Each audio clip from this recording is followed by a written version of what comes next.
England on the edge of series defeat as Australia tightened grip on the Ashes. England on the edge of series defeat as Australia tightened grip on the Ashes. A tempestuous Sunday in Perth ended with England on the brink of surrendering the Ashes. A fierce, winter wind blew all day, which had players digging into their cases for sweaters. The candlelight carols down by the River Swan were cancelled in the morning. There was certainly no chance of any candles staying alight, and there were more serious concerns that the stage and the lights would be blown away. To the despair of England fans at the Waka, the disruption to the cricket was surprisingly brief. Sometimes there was sun, sometimes showers, and always that wind howling across the ground. Amid the gales, Australia inexorably tightened their grip, declaring with a lead of 259 and then making clinical incursions into England's batting like an expert surgeon.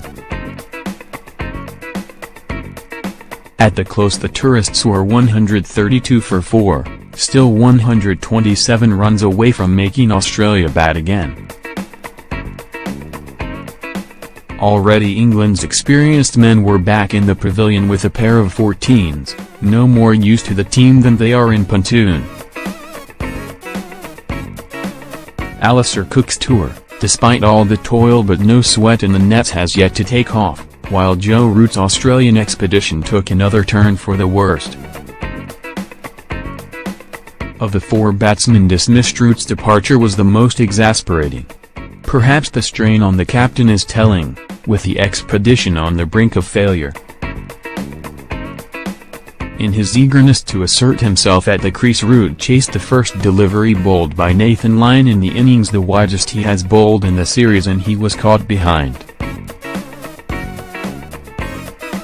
He may, like Cook 4 years ago, be appreciating how lonely a job his can be. Unsurprisingly, the pitch looked a little livelier when the Australian bowlers took the field after resting up for the best part of 2 days. Mark Stoneman fell, caught behind, for his first single-figure score of the series in Hazlewood's first over. Cook clipped 2 leg-side boundaries and looked sharp enough until a leading edge went back down the pitch, where an inspired Hazlewood dived to his right before completing a brilliant one-handed catch. Out came Root, steeling himself to regain the initiative. As ever, he began busily, whereupon Steve Smith summoned Lyon on a pitch that has been no more helpful to spinners than an umbrella in a hurricane. Incidentally, it seems that umbrellas are the latest item to be banned from Australian cricket grounds. Lyon's fierce ball was speculative, wide and on a good length, a nice sighter for the batsman, except that Root chose to drive it. The edge clipped the gloves and knee of the wicketkeeper before landing gently in the hands of a jubilant Smith at slip. That England avoided an immediate subsidence was down to James Vince and then a plucky partnership between the first innings heroes, Dawood Malan and Jonny Bairstow. Vince batted in princely fashion with barely an error. 12 boundaries fizzed from his bat in his 55, but then he was bowled by Stark. On this occasion Vince was blameless, since he was the recipient of the ball of the series, which cut from leg to off as if delivered by Derek Underwood in his palm, but 25 miles per hour quicker. There was absolutely no disgrace in this dismissal.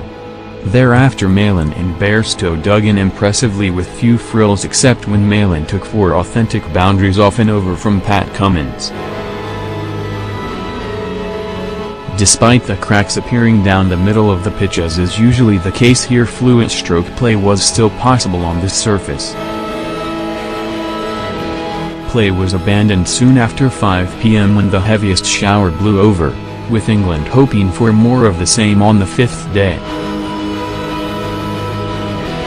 Oddly, the 4th one began better than England could have hoped, given that Australia started it on 549 for 4.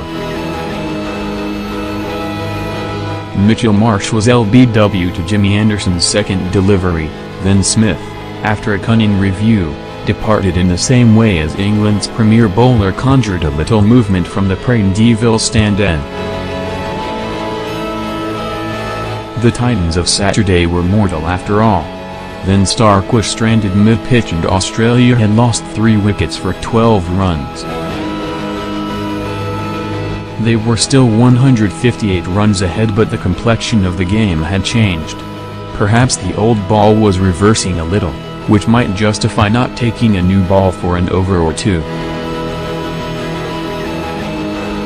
But it is hard to explain why Root and, more pertinently, his 2 senior bowlers declined to take it once Tim Paine and Cummins had begun to settle.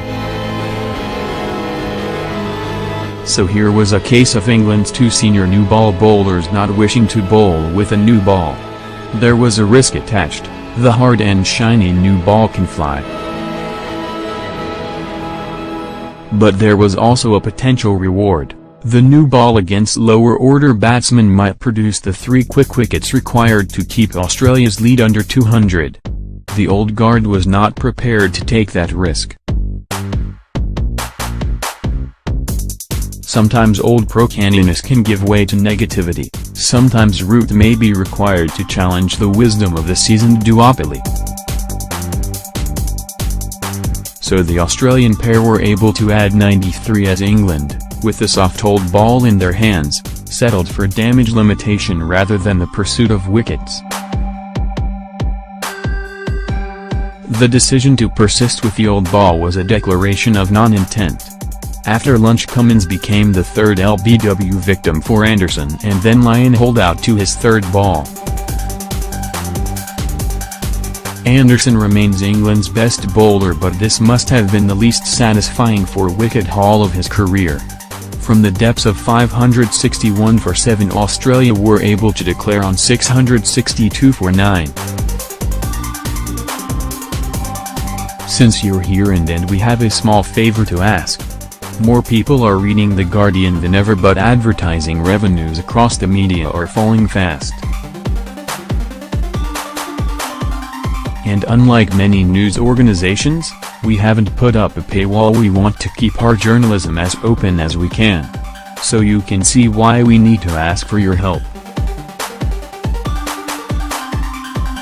The Guardian's independent, investigative journalism takes a lot of time, money and hard work to produce.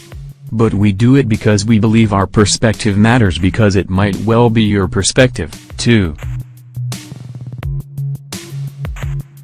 I appreciate there not being a paywall. It is more democratic for the media to be available for all and not a commodity to be purchased by a few. I'm happy to make a contribution so others with less means still have access to information. Thomasini Fr. If everyone who reads our reporting, who likes it, helps fund it, our future would be much more secure. For as little as £1, you can support The Guardian, and it only takes a minute.